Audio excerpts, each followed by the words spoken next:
पापी कवन झगड़ा लगावे भतार काटी।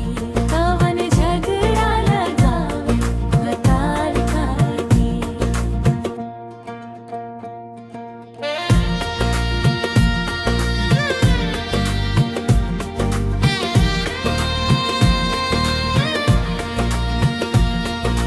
हमरे झुलनिया में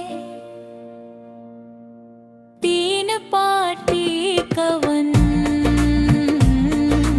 झगड़ा लगावे भतार काटी। कवन झगड़ा लगावे भतार काटी।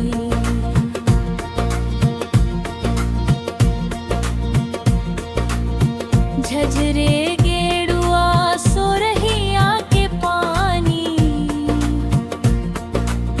झझरे गेड़ुआ सोरहिया के पानी।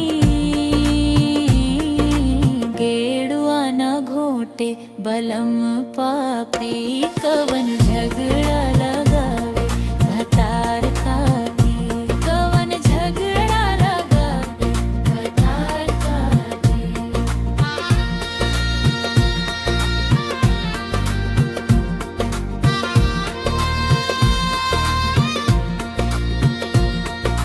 खैरा सुपारी रस बिरवा जोरायो।